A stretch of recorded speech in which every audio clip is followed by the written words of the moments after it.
दिवसातून प्राप्त प्रसंग भगवान पांडुरंगाच्या अधिष्ठानामध्ये भगवान गोपाल कृष्णांच्या जन्मोत्सवानिमित्त त्याचबरोबर ज्ञानोबांच्या 750व्या जन्मोत्सवानिमित्त चालू असलेला अखंड हरिनाम सप्ताह क्षेत्र काळगाव चिखली, त्याचबरोबर काळगाव चिखलीतील मोरी वस्ती अष्टन्याय चौक विठ्ठल मंदिरामध्ये गेल्या अनेक वर्षापासून चालत असलेला अखंड हरिनाम सप्ताह यावर्षी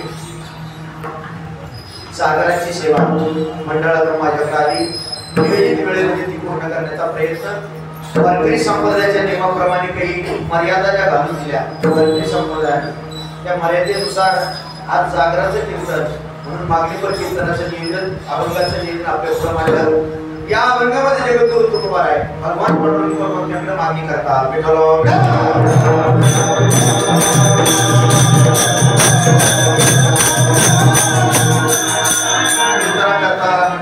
याच सप्ताहातील 2 ते 3 कीर्तनकार उपस्थित आहेत. या सप्ताहातील त्याचबरोबर काळकरी मंडळी सगळे परिचयाचे आहेत. इकडे गायक मंडळी परिचयाचे आहेत. फक्त श्रोते मंडळी काही परिचयाचे नाही, काही परिचयाचे. श्रोते मंडळीमध्ये पीटी मास्तर परिचयाचे, इकडे अशोक महाराज, इकडे विलास महाराज, विनेकरी दोन्ही आहेत. थकलेले विनेकरी आहेत, तरुण विनेकरी आहेत. ज्या ती विनेकरी आले त्यात अख्खं गाव आलं.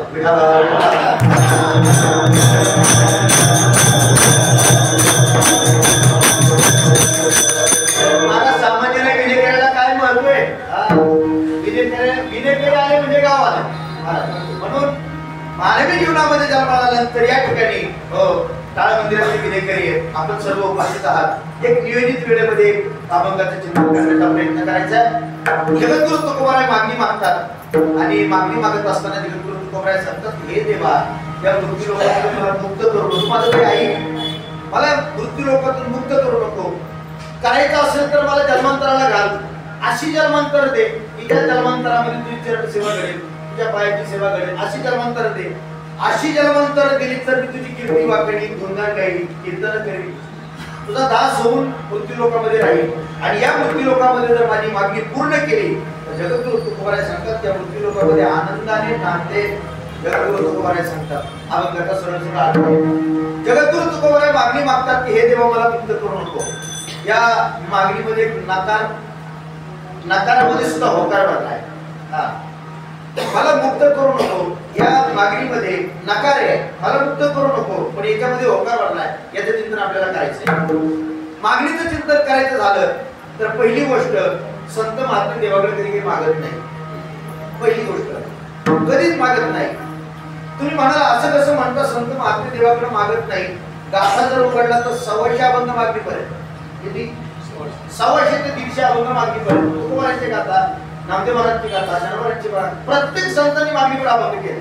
पण तुम्ही म्हणता संत महात्मे मागत नाही, याचा संबंध कसा लावायचा आहे? सांगतो आपल्याला संत महात्मे मागतच नाही. महाराज कधीच मागत नाही. मागणं हा त्यांचा स्वभावच नाही. त्यातल्या त्यात देवाकडे तर मागतच नाही, जगाकडे तर मागतच नाही. त्यामुळे देवाकडे मागतच नाही हाही प्रश्न आहे. तुम्ही म्हणाल मागणी पण अभंग 100 150 आणि तुम्ही म्हणता मागत नाही. संत महात्मे मागतात पण ते जे मागतात ना ते समाजाकरता मागतात, आपल्या स्वतःकरता मागत नाही. आणि जे समाजाकरता मागितलं जातं ते मागणीमध्ये सिद्ध होत नाही. नीट ऐका. कसं आहे, संत महात्म्यांना माहिती आहे देवाकडे जाऊन मागायचे काय, अन्न मागायचे, मान मागायचंय, हे सगळं जर त्याच्याकडे मागायचंय हे तर प्रारब्धाने मिळणार आहे. अन्न मान धन हे तो प्रारब्धाने, हे जर प्रारब्धाने मिळणार आहे, जर प्रारब्धाने आपल्याला मिळणार आहे त्याच्याकडे मागायची काय गरज? हे संतांना माहिती आहे. म्हणून संत महात्मे अन्न मान आणि धन पैसा देवाकडे मागत नाही. देवाकडे मागतो ते आपण वाढावे जमता वेल वाढावा 2चे 4 4चे 6 6चे 8 8चे 10 वेल मांडव जवळ मांडव वाढावे संतान आपण मागतो. पण संत महात्मे देवाकडे काही मागत नाही. म्हणून मागणी पण जरी अभंग असतील ना महान आपण संत ज्ञानोबांची मागणी पहा, नामदेव महाराजांची मागणी पहा, जगद्गुरु तुकोबारायांची मागणी पहा. नामदेव महाराजांची मागणी महाराज देवाकडे अकल्प आयुष्य व्हावे तयार माझ्या हरीच्या दासाच्या गुणाला कल्पचे कल्प. महाराज आता बात झाली शनिवारी तुम्हाला चालता येत नाही, तुमचं वय झालंय, मीच येतो देऊला. आणि भगवान परमात्मा स्वतः देऊला क्षेत्रामध्ये, देऊ क्षेत्रामध्ये तुळशीच्या वनामध्ये स्वप्नामध्ये सांगितलं गोलबरायांच्या, आणि तुळशीच्या वनामध्ये भगवान परमात्मा त्या ठिकाणी रुक्मिणी मातेशी प्रकट झाले. आज जी देऊला मूर्ती आहे ती स्वयंभू मूर्ती आहे महाराज. नाही घडविला, नाही पैसे दिला,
घडवलेली नाही, पैसविलेली नाही, स्वतः भगवान परमात्मा देऊला प्रकट झाले.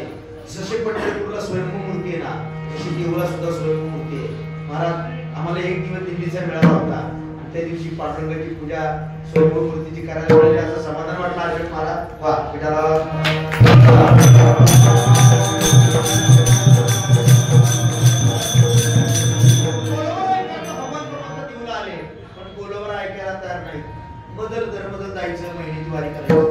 एक दिवस आई साहेबांनी सांगितलं, कनकाई मातेने सांगितलं, तुम्ही दरवेळेस वारीला जाता, कधीतरी आमचा विचार करा.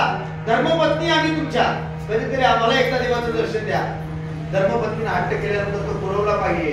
हो म्हणून सांगितलं चला जायचं, पंढरपूरला जाऊ आपण.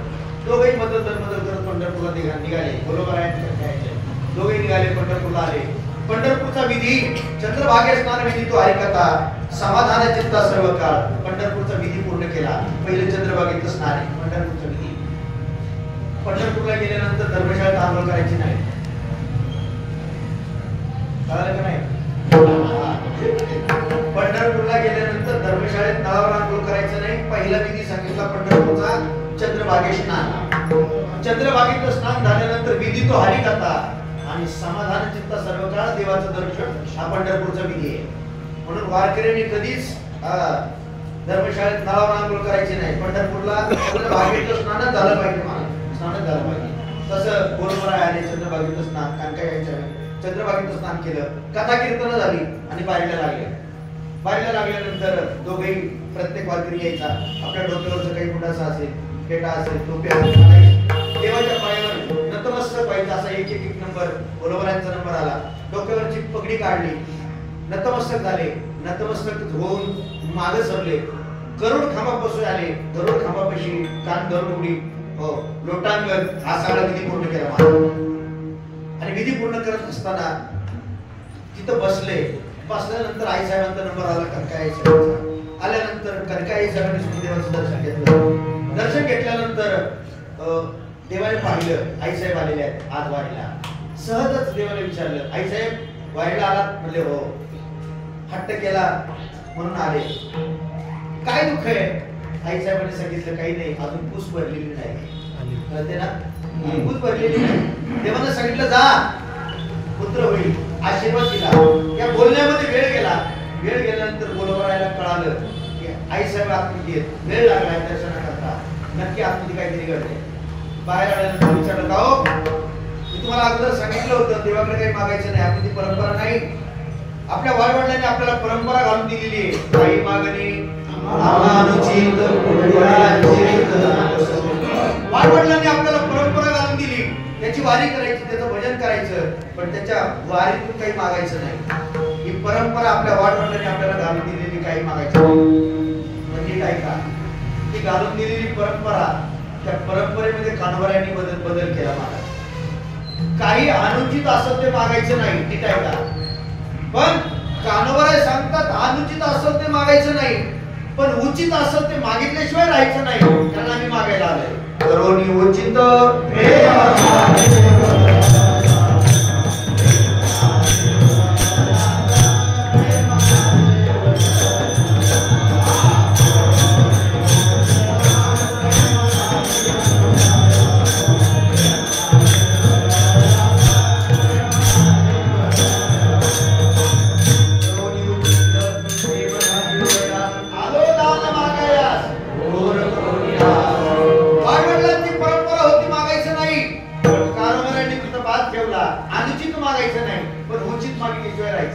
उचित म्हणजे काय, चरण सेवा, प्रेम, हे देवाकडे मागायचं नाही, मग मागायचं कोणाकडे?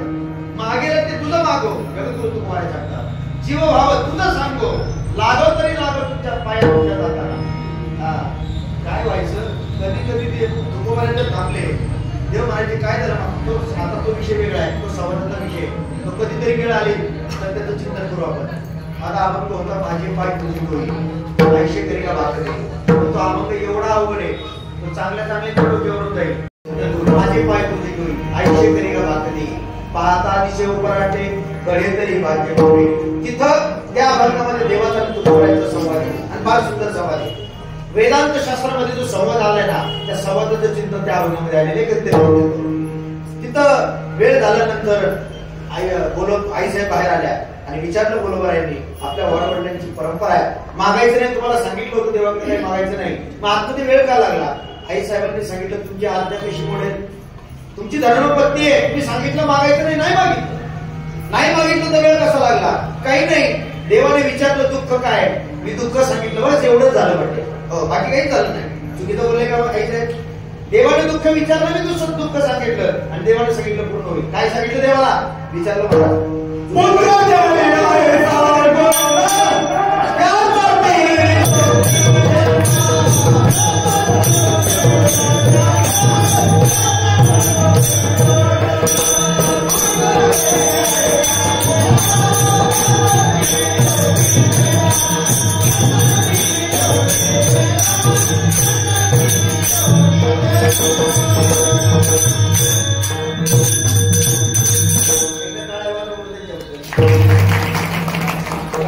समर्पक दिलं सुंदर दिलं. आईचा पुत्र देई गुंडा त्याचा आई साहेबांना परत पाठवलं, पाठवून परत तरी जा देवाला सांगा पुत्र देणारा अर्थ देवा असा दे, तुझी वारी केली भजन कर. आईचा पुत्र देई गुंडा त्याचा झेंडा, असा मुलगा जन्माला घाल त्याचा त्रैलोक्यावर झेंडा उभारायला पाहिजे. म्हणून तर वारकरी संप्रदायाचं कळस स्थान प्राप्त झालं ते सामान्य गोष्ट नाही. कळस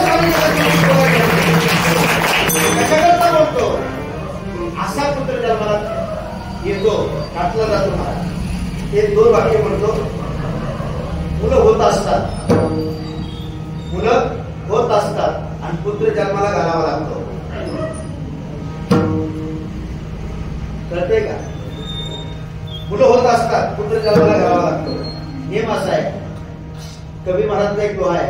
कवी महाराज सांगतात, आईने या तिघांना जन्म द्यावा, जननी जने सो भक्त जने या दाखवली, नाही तो जननी वाद बली क्या करू. कवी महाराज सांगतात, आईने या तिघांना जन्म द्यावा, एक तर तो दाता असावा, तो भक्त असावा, अथवा तो शूर असावा. त्या तिघांनाच आईने जन्म द्यावा, दाता असावा, भक्त असावा, अथवा शूर असावा. हो, या तिघांना जन्म द्यावा. नाही तर कवी महाराज सांगतात, ती आई वांज जरी राहिली तरी चालेल. माझ्याकडे कवी महाराजांची भाषा मांडली. हो, जननी जने सो भक्त जने या दाता या शूर, नाही तो जननी वांज बली क्या गोविंद. तो दाता असावा, बळीराजासारखा दाता असावा, तो भक्त असावा, हनुमंतरायासारखा भक्त असावा, आणि तो शूर असावा, छत्रपती शिवाजी महाराजांसारखा, धर्मवीर छत्रपती संभाजी महाराजांचा शूर असावा, भक्त असावा, दाता असावा अथवा शूर असावा, मुलगा हात तिघांपैकी एक असावा आपला मुलगा. म्हणून जगद्गुरु तुकोबाराय सांगतात, आईचा पुत्र देई कुठला त्याचा तिही लोकी देता. एक वाक्य बोललो, मुलं होत असतात आणि पुत्र जन्माला घालावा लागतो. सांगतो आपल्याला वामन अवतारामध्ये बळीराजाच्या दरबारामध्ये ज्यावेळेस वामन अवतारामध्ये 10 वर्षाची मूर्ती वामन भगवान गेले बळीराजाकडे दान मागण्याकरता. दान मागण्याकरता गेल्यानंतर यज्ञ चालू होता आणि त्या यज्ञामध्ये शुक्राचार्य म्हणजे दैत्यांचे गुरु शुक्राचार्य बसले होते. त्यांनी पाहिलं वामन अवतारातल्या भगवान परमात्म्याला आणि दान मागायला आलेला ब्राह्मण वेशामध्ये आलाय. पाहिल्यानंतर सांगितलं, बळी मला दान पाहिजे. दान पाहिजे म्हटल्यानंतर इकडं शुक्राचार्यांनी ओळखलं. 2 नाव आहेत शास्त्रामध्ये, वेदांतामध्ये 2 नाव आहेत, शुक्राचार्य आणि शुकाचार्य. काही लोकांना याच्यातच कळत नाही अजून. शहाण्या माणसाला येण्याचं नाही म्हणत, शहाण्या माणसाला शुक्राचार्य शुकाचार्य याच्यातला फरक कळत नाही. शुक्राचार्य हे दैत्यांचे गुरु आणि शुकाचार्य यांनी व्यासमहर्षींचे सुपुत्र शुकाचार्य.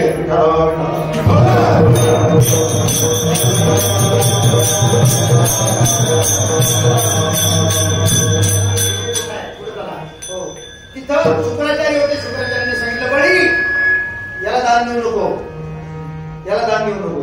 का? हा देव आहे, विश्वासा मालक आहे, हा तुझं वाटोळ करेल. स्वतःच्या गुरुने सांगितलं मला. गुरुनं सांगितल्यानंतर तरी सुद्धा बळीने ऐकलं नाही. न मानावे ऐसे गुरुचे वचन, जेणे नारायण करे.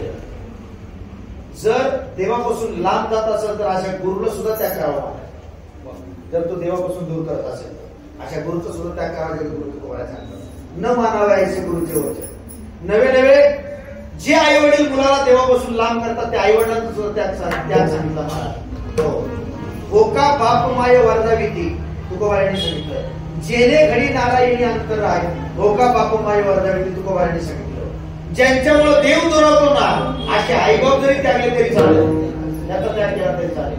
म्हणून तर प्रल्हाद जन, हो प्रल्हादाने आपल्या बापाचा त्याग केला, देव लांब जातो. प्रल्हाद जन विभीषणे बंधू, विभीषणाने भावाचा त्याग केला आणि राज्यमाता निंदू भरते केली. भरताने आपल्या आईचा त्याग केला. का? देवापासून लांब जात होतो म्हणून.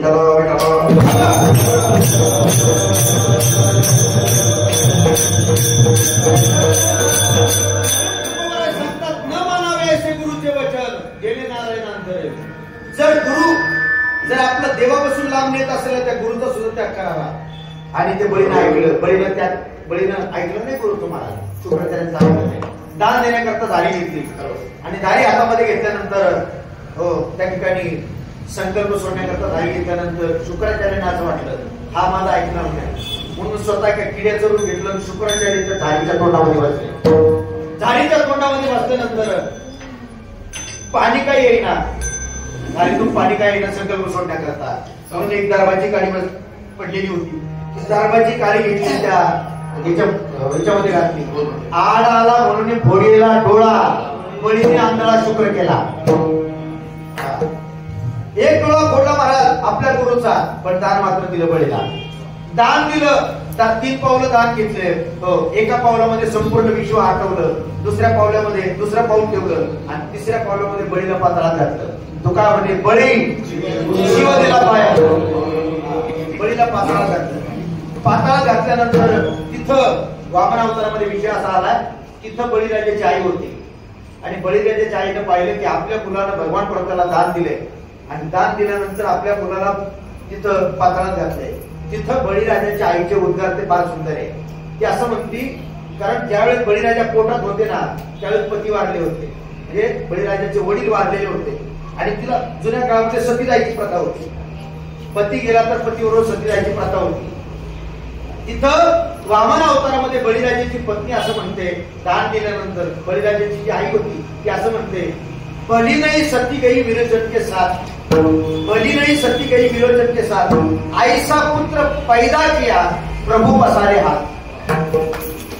हा सुंदर मला बळीराजाची आई, बली नहीं सती गई विरोचन के साथ, ऐसा पुत्र पैदा किया प्रभु पसारे हाथ. तर असं म्हणते, मी बरं झालं मी माझ्या नवऱ्याच्या बरोबर सती केले नाही, अशा मुलाला जन्माला घातलं, पैदा केले शब्दाचा हिंदी शब्द येतो पैदा केला, अशा मुलाला जन्माला घातलं त्याने जगाचा मालक भगवान परमेश्वर त्याने हात पसरावे असं म्हणून जन्माला घातला.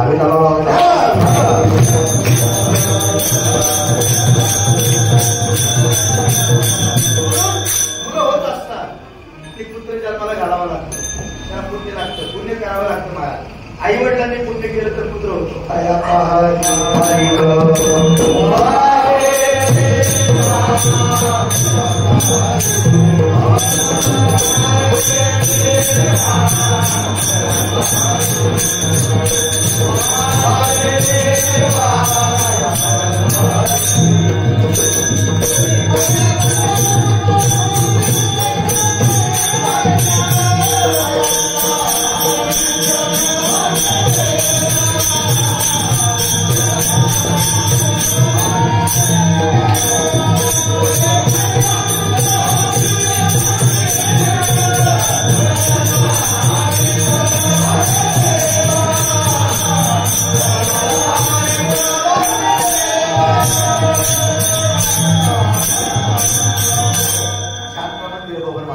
तयाचा हरिक वाटे देवा, कोळी कन्या पुत्र बोलिले साधी, तयाचा हरिक वाटे देवा. चांगली मुलं घराण्यामध्ये जन्माला आली तर ते देवाला सुद्धा आवडतात, मला देवाला सुद्धा आवडतात. तयाचा हरिक वाटे देवा, कोणती आपुल्या हिताचा असे जागा. धन्यमाता पिता. ऐका, मुलं चांगली निघाली, नीट ऐका, तर मुलांना धन्यवाद नाही, आई वडिलांना धन्यवाद. आणि मुलं बिघडली तरी दोष मुलांना नाही, आई वडिलांना.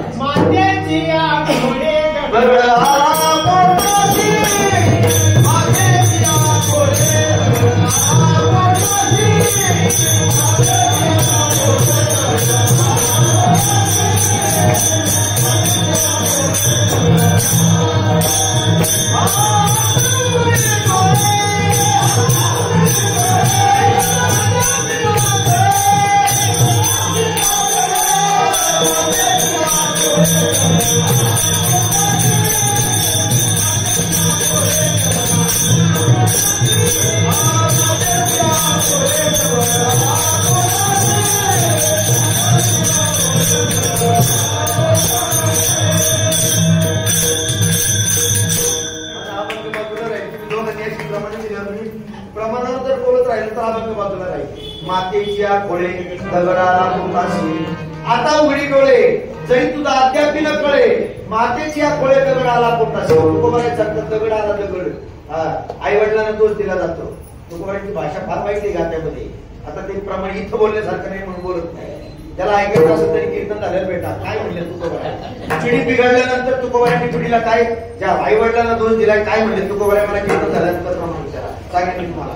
जाऊ द्या, ऐका. तुकोबारायांनी सांगितलं वडिलांचा धर्म काय, आईचा धर्म काय, मुलाचा धर्म काय. मुलगा असा असला पाहिजे.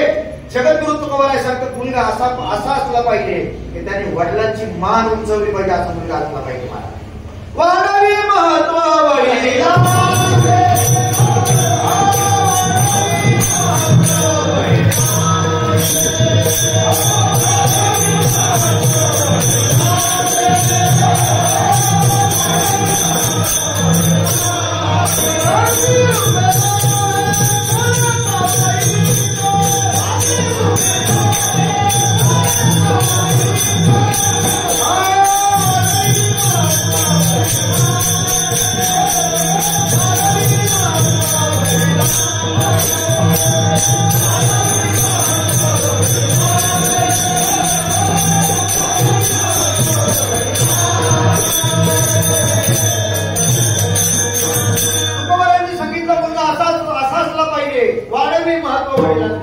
वडिलांचं महत्व वाढवणारा मुलगा असला पाहिजे.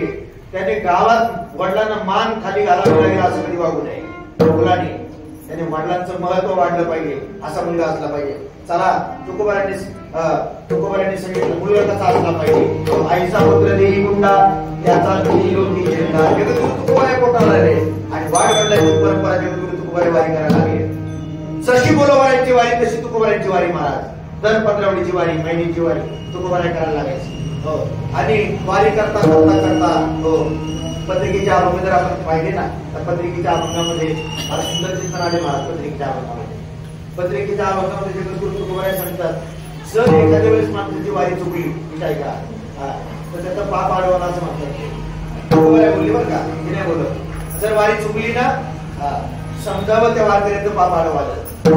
का माझे पंढरी नदी घेती डोळे काय हे नकळे पाप यांची. तुकोबाराय बोलले काय हे पायावडी नकळे मस्तक कोण का असतं नभवती. तुकोबाराय सांगतात ज्या ती वारी चुकली माझी देवाची भेट होत नाही त्या ती पाप आडवालं.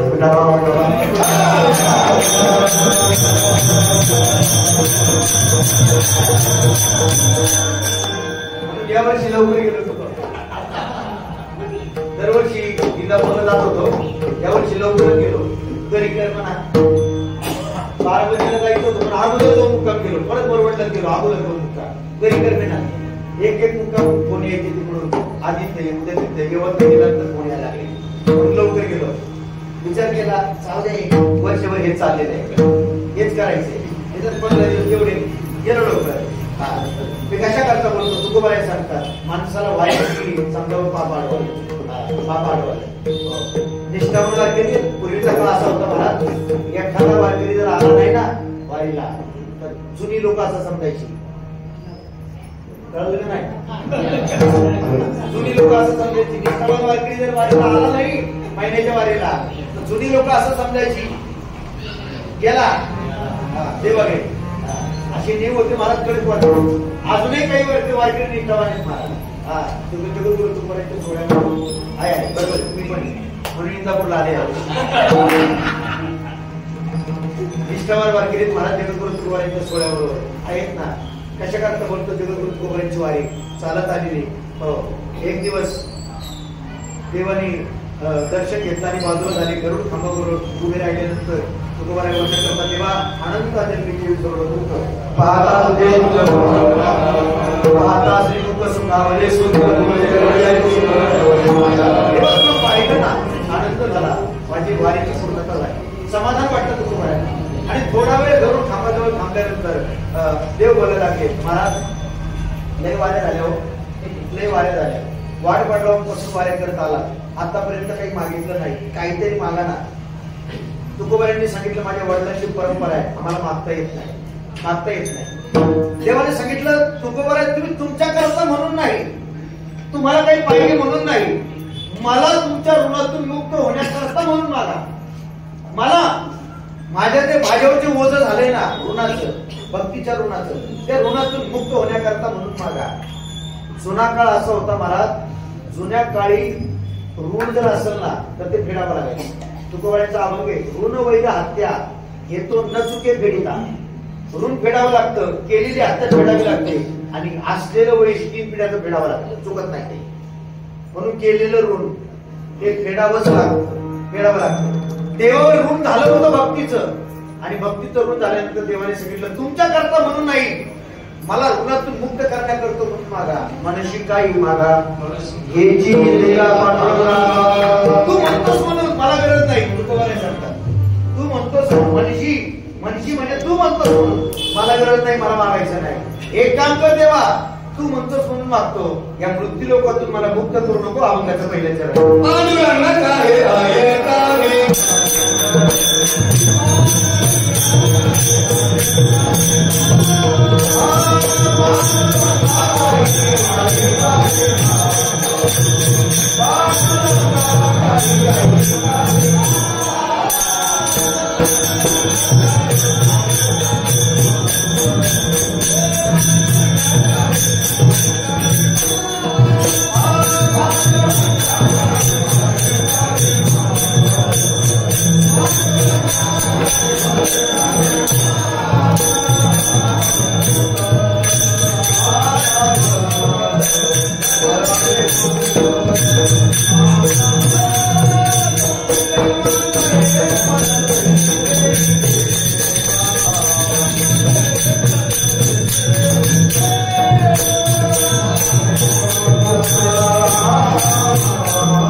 माझा ऐक, मला एक मृत्यूलोकातून मुक्त करू नको. पांडुरंगा काही ऐकावे मान, न करावे मुक्त आता मन. मला या मृत्यूलोकातून मुक्त करू नको. मगाशी बोललो या नकारामध्ये तुकोबारांचा होकार भरलाय. कोणता होकार आहे? मला मुक्त करू नको हा नकार आहे, पण जन्माला घाल हा होकार आहे. हा होकार आहे त्यातला. सोपं सांगतो म्हणजे कळेल. एखाद्याच्या घरी आपण गेलो 4-5 जण. शिष्टाचार असा आहे, चहा पहिलं पाणी नंतर चहा. चहा दिला, चहा घेऊन आले मालक आल्यानंतर एखादा त्यातला आपल्या 4 5 जणांपैकी एखादा चहा घेत नाही. तो नाही मी चहा घेत नाही. मग घरमालक म्हणतो दूध आणू का? शिष्टाचार आहे आपला. दूध आणू का? तो म्हणतो नका, राहू द्या कशाला. आपण ज्याला चहा घ्यायचा नाही तो म्हणतो नका, राहू द्या कशाला. ते दूध आल्यानंतर तो म्हणतो ना मालक दूध आणू का? हा म्हणतो नका. नका म्हणण्यामध्ये नकार आहे, राहू द्या कशाला याच्यामध्ये होणार आहे. आता कळालं का? तसं तुकोबाराय सांगतात मुक्त करू नको. याचा अर्थ गरबावसा लगा.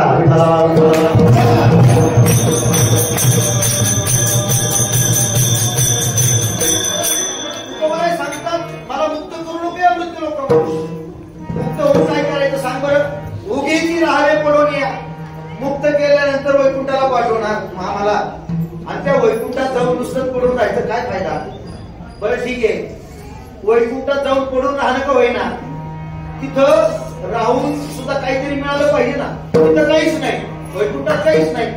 बरं ठीक आहे, जे घर तू तुझ्या करता बांधलं, जे घर तू तुझ्या करता बांधलं, तुला राहायला बांधलं, ते तुला आवडत नाही, आम्हाला काय तिथं पाठवलं? कळलं का नाही का?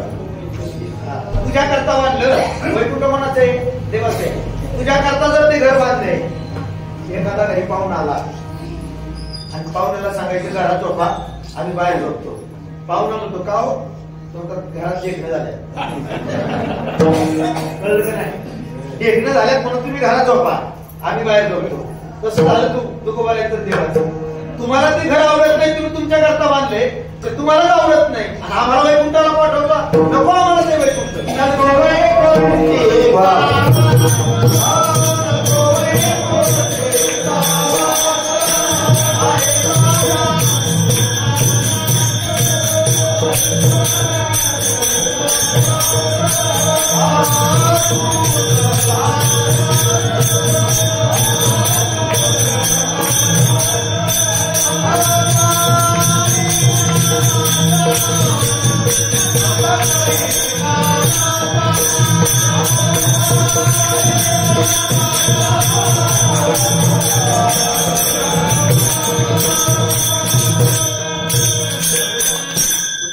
नको वैकुंठीचा वास आहे तया सुखा नाश, अद्भुत हा रस कथा काळी नामाचा.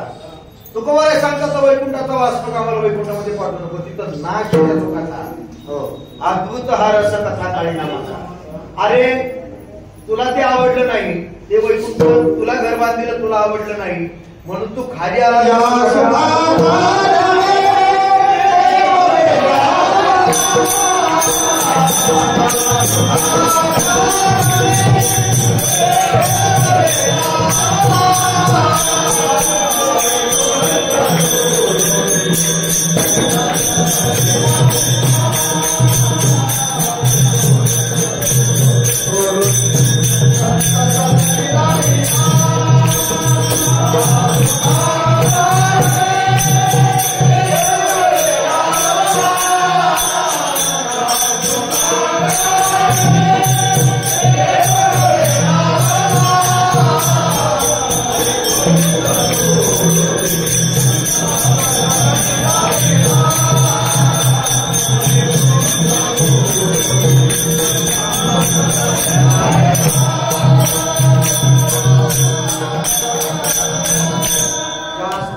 त्याला तिथं आवडलं नाही वैकुंठामध्ये, तो खाली आला.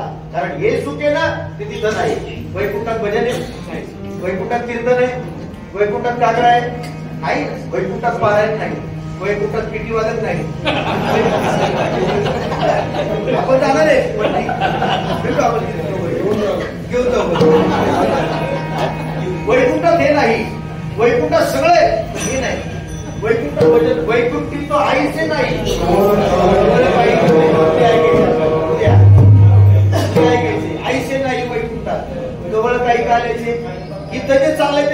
राहत नाही. देवाला ते वैकुंठ आवडत नाही. तुकोबारांनी सांगितलं तुला आवडत नाही तर आम्हाला कशाला पाठवतो, आम्ही तिथं जाणार नाही, नको वैकुंठीचा वास. एकदा नारदांनी प्रश्न विचारला देवाला, देवा तुम्हाला राहण्याकरता घर बांधलं वैकुंठ, तिथं राहत नाही, तुम्ही योग्यांच्या हृदयामध्ये राहत नाही, पण तुम्ही नक्की राहता कुठे, तुमचा पत्ता सांगा, तुम्ही राहता कुठे? हो, नाम वसा मी वैकुंठे. देवाने दिलेलं उत्तर, मी वैकुंठात राहत नाही. योगेंच्या हृदयामध्ये राहत नाही. मद भक्ता यत्र गायन्ति तत्र तिष्ठति नारदा. माझे भक्त जिथं गातात, माझे भक्त कीर्तन करतात, तिथं मी उभा आहे. तेथे आसे देवा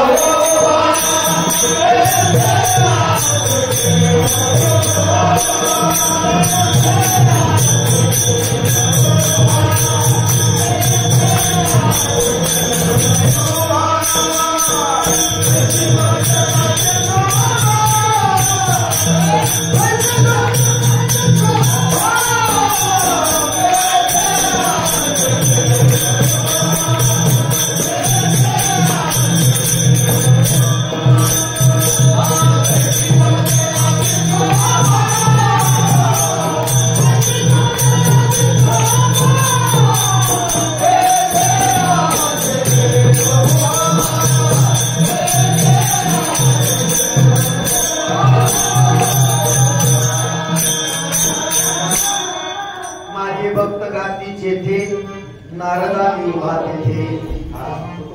देवाने उत्तर दिलं, माझे भक्त जिथं जिथं भजन करतात, जिथं जिथं नाचतात, तिथं तिथं मी आहे. नारदा मी उभा तेथे, तेथे असे देव उभा, जैसी समचरणाची शोभा. आपल्याकडं मानकोजी बोलते परंपरा आहे. मानकोजी बोलते परंपरेचे जयवंत महाराज बोलते, प्रकाश महाराज बोलते. या परंपरेमध्ये कीर्तन चालू झालं ना, कीर्तनकार खाली वाकून नमस्कार करून गोल सगळ्यांना असे हात जोडतो असे, आणि सगळ्यांचं दर्शन घेतो. त्यांच्या परंपरेमध्ये नियम असा आहे, असं मानतात ते की या काळकऱ्यांमध्ये देव एखाद्या रूपाने टाळ घेऊन उभा असेल. विठाला विठाला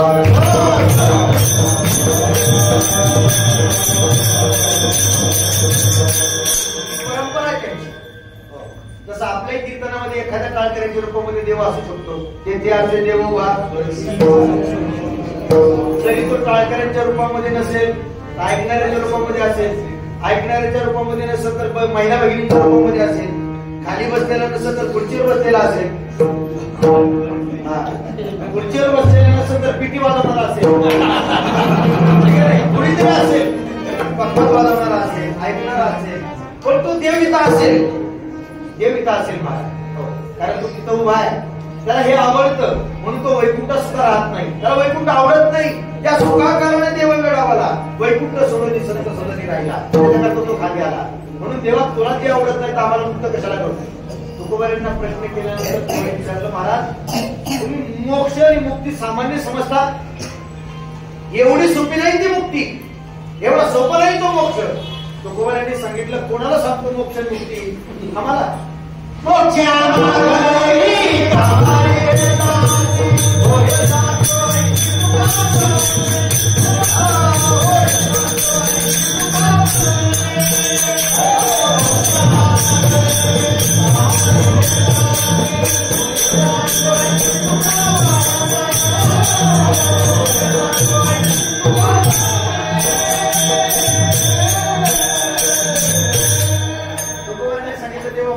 कोणाला सांगतो?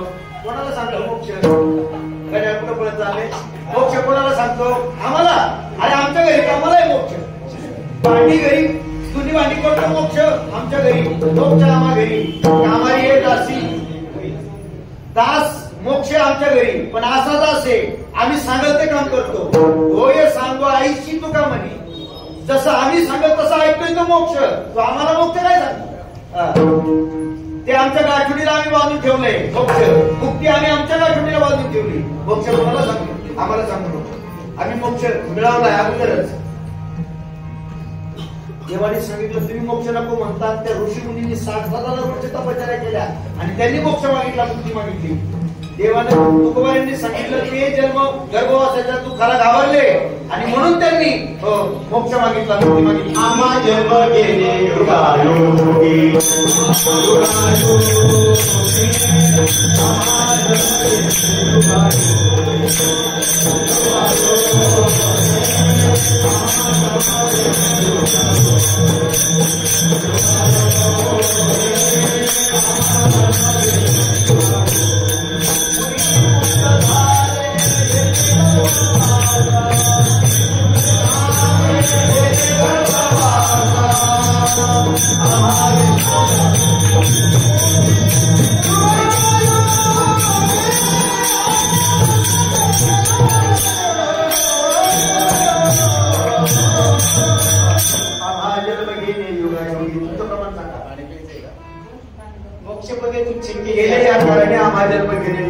आता आमचं प्रमाण ऐका. मुनी मुक्त झाले भेने गर्भवासा आम्हा विष्णुदासा सुलभ. तुकोबारांनी सांगितलं ते मुनी घाबरले, गर्भवासाच्या दुःखाला घाबरले म्हणून त्यांनी मोक्ष मागितला. आम्हाला मोक्ष नको, मोक्ष तुमचा देवा, तुम्ही तुम्हाला तिथं ठेवा, आम्हाला नको तुमचा मोक्ष. तुमच्या आम्ही लेखन करतो तो मोक्ष आम्हाला नको. तो मोक्ष कोणाला मोक्ष सांगता? आम्हाला मोक्ष नको आहे म्हणून मुक्त करू नको या मृत्यू लोकांमध्ये. मुक्त करू नको म्हणजे काय करायचंय? अशा जन्माला घाल प्रत्येक जन्मामध्ये तुझी चरण सेवा करता येईल. आपण दुसरं चरण जन्म जन्मांतरी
जन्माला घाल, अशा जन्माला घाल त्या प्रत्येक जन्मामध्ये तुझी चरण सेवा करता आली. जन्मांतरे मदत ऋषी देई देवा जेणे चरण सेवा घडे तुझी.